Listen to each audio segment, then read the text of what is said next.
ব্যাপারটা শুনে অদ্ভুত লেগেছে যে ছেলে আর মেয়ের আশীর্বাদ একসাথে হয়েছে এক বাড়িতে, আবার মেয়ের আশীর্বাদ হয়েছে কিনা ছেলের বাড়িতে।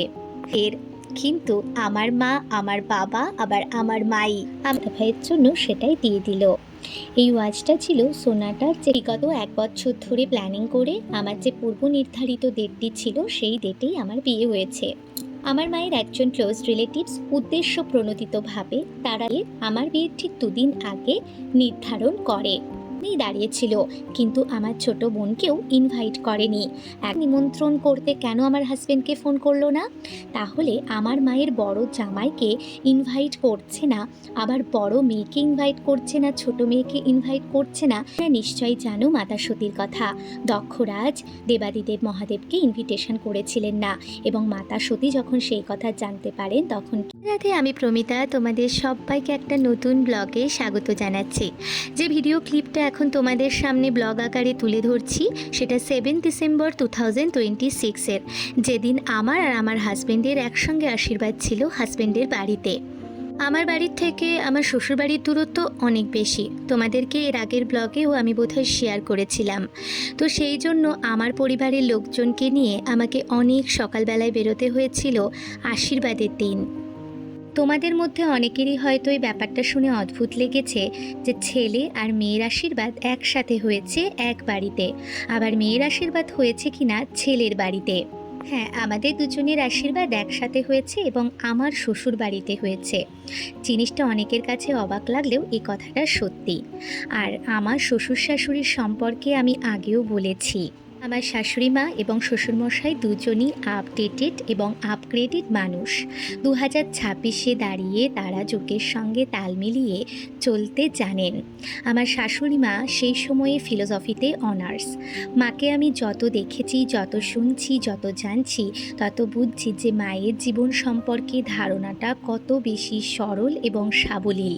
আমার শ্বশুর শাশুড়ি যেমন সাপোর্টিভ, তেমন আমার দেওর মানে ভাই ও প্রচণ্ড সাপোর্টিভ।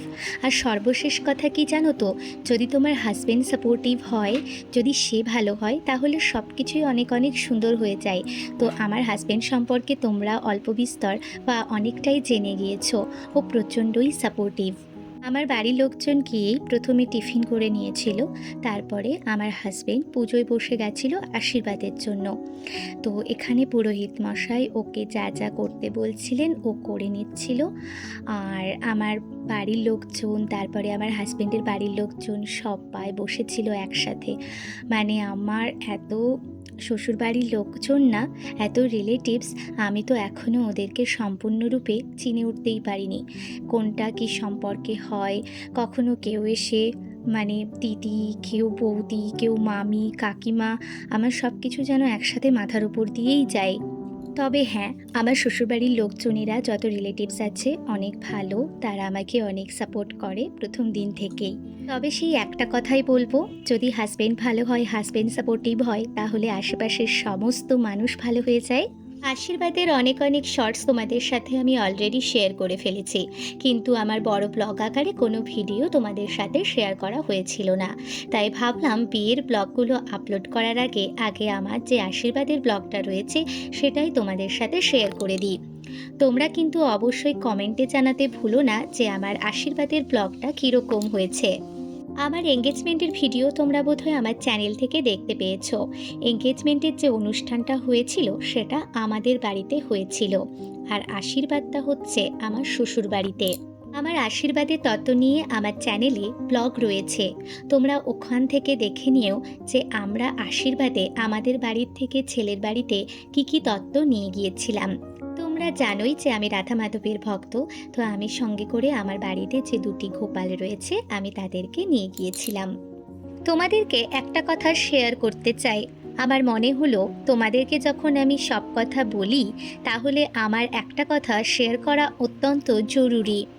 আমার হাজবেন্ড সব কিছু করছিল যেগুলো পুরোহিত মশাই বলছিলেন। এরপরে আমার মাকে দিয়েই আমার বরের আশীর্বাদটা শুরু হলো। আজকে আমার বাবা থাকলে আমার বাবাকে দিয়ে আশীর্বাদটা শুরু হতো। যাই হোক, ভাগ্যের ফের কিন্তু আমার মা, আমার বাবা, আবার আমার মাই, আমার মা ওকে গোল্ড চেনটা পরিয়ে দিচ্ছিল। এই গোল্ড চেনটা যেটা নবাব চেন বলে, ওই চেন। তোমরা হয়তো কমেন্টে জিজ্ঞাসা করবে যে চেনটার ওয়েট কত। চেনটার ওয়েট হচ্ছে 15 গ্রাম।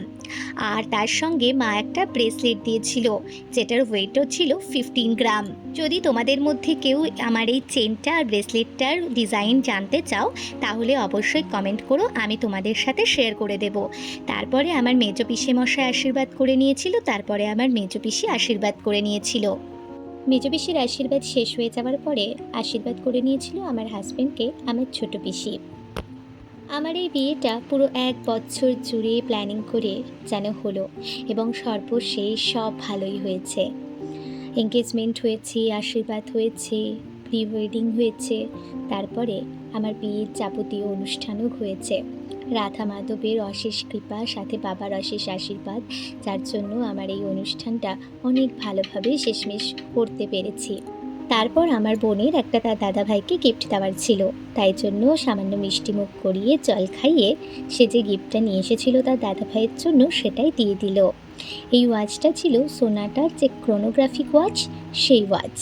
তো এটাই ও দাদা ভাইয়ের জন্য অনেক ভালোবেসে নিয়ে গিয়েছিল, আর সেটাই ও পরিয়ে দিচ্ছে। আমাকে বলেছিল, দিদি আমি তো ছোট, আমি তো আশীর্বাদ করতে পারবো না, কিন্তু দাদা ভাইকে আমি একটা গিফট দিতে চাই। তো যেমন কথা তেমন কাজ। তারপরে আমার শ্বশুরমশাই আমার হাজবেন্ডকে আশীর্বাদ করে নিলেন। শাশুড়ি মা সর্বশেষ আশীর্বাদ করবেন।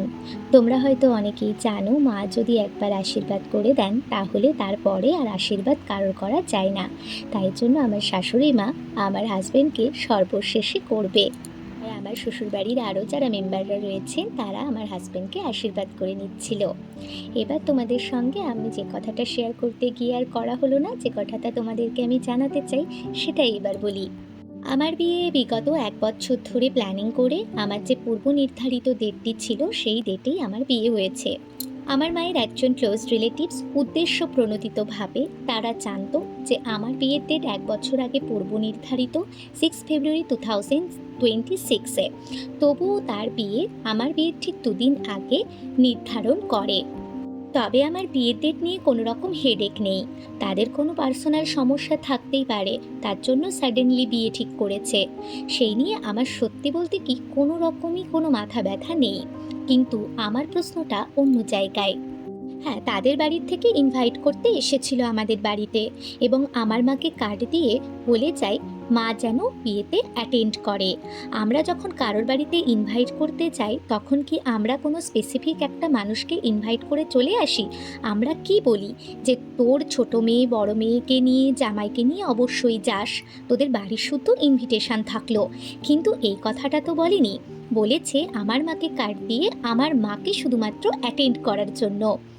আমার ছোট বোন আছে, ওখানেই দাঁড়িয়েছিল, কিন্তু আমার ছোট বোনকেও ইনভাইট করেনি। একবার বলতে পারতো যে তুই অবশ্যই যাস। আরও বলি, আমার মায়ের একজন জামাই হয়েছে, বড় জামাই, তাকে তো আলাদা করে তার বাড়িতে ইনভাইট করতেই হবে। আমি ধরে নিলাম যে আমাদের সোশ্যাল ম্যারেজ হয়নি, তাহলে আমার হাজবেন্ডকে একবার ফোন করে ইনভাইট করতে হতো যে আসার জন্য, যে সব সময়ের জন্য নানা ক্ষেত্রে ফোন করতো। তাহলে বিয়ের নিমন্ত্রণ করতে কেন আমার হাজবেন্ডকে ফোন করলো না? তাহলে আমার মায়ের বড় জামাইকে ইনভাইট করছে না, আবার বড় মেয়েকে ইনভাইট করছে না, ছোট মেয়েকে ইনভাইট করছে না, সেখানে আমার মা কিভাবে যাবে? একজন মায়ের কাছে সন্তান সবচাইতে বড়, পৃথিবীর মধ্যে বড়।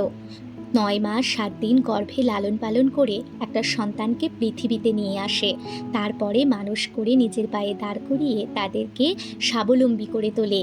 তাহলে যদি মাকে তার সন্তানদেরই যদি সামনে অপমান করা হয় এবং তাদের যদি ইনভাইট না করা হয়, তাহলে সেই মা কিভাবে যায়? তারপরে তার একটা জামাই হয়েছে, বড় জামাই, তাকেও ইনভাইট করেনি। তাহলে সেখানে জামাই যদি নিমন্ত্রিত না থাকে তাহলে সেখানে শাশুড়ি মা কী করে যায়? বিয়ের আগে মেয়েদের কথা অন্যরকম, কিন্তু বিয়ের পরে যদি তার হাজবেন্ড হয়, যদি সেখানে তার হাজবেন্ডকেই নিমন্ত্রণ না করা হয়, তাহলে সেই ওয়াইফটা কোনোদিনই যেতে পারে না। তোমরা নিশ্চয়ই জানো মাতা সতীর কথা। দক্ষরাজ দেবাদিদেব মহাদেবকে ইনভিটেশন করেছিলেন না, এবং মাতা সতী যখন সেই কথা জানতে পারেন তখন কিন্তু অগ্নিতে নিজেকে সমর্পণ করেছিলেন। তোমাদের কারোর ক্ষেত্রে যদি এরকম ঘটতো, তোমাদের মাকে ইনভাইট করে যেত বা বাবাকে ইনভাইট করে যেত, আর তোমার মায়ের মানে সন্তানদেরকে তোমাদের ইনভাইট করতো না, তাহলে কি তোমার মা বাবা বা পেরেন্টস যেতেন? আমাকে অবশ্যই কমেন্ট করে জানিও তোমাদের মতামত কি। আমার মা সেই বিয়ে অ্যাটেন্ড করেনি তার সন্তানের অপমানের জন্য, তার জামাইয়ের অপমানের জন্য। একটা মা কোনোদিনই তার সন্তানের থেকে বড় কিছু তার জীবনে হতে পারে না। যাই হোক, আজকে তোমাদের সঙ্গে আমার আশীর্বাদের ব্লগটা শেয়ার করলাম। সকলে অবশ্যই কমেন্ট করে জানিও আমার আশীর্বাদের ব্লগটা কীরকম হয়েছে। সাথে আমার না বলা অনেক কথা তোমাদের সাথে শেয়ার করলাম, যেগুলোতে আমার খারাপ লেগেছে কোথাও, সেগুলোও তোমাদেরকে আজকে বলে দিলাম। আর আমার যা যা কোয়েরি আছে তোমাদের কাছে, যে কোয়েশ্চেনটা তোমাদের কাছে রাখলাম, অবশ্যই তার উত্তর আমার কমেন্ট বক্সে দিয়ে যেও। তোমরা সবাই অনেক অনেক ভালো থেকো। খুব তাড়াতাড়ি আমার বিয়ের বাকি ব্লগগুলো আপলোড করে দেব। ততক্ষণ তোমরা অনেক অনেক সুস্থ থেকো, ভালো থেকো, টাটা।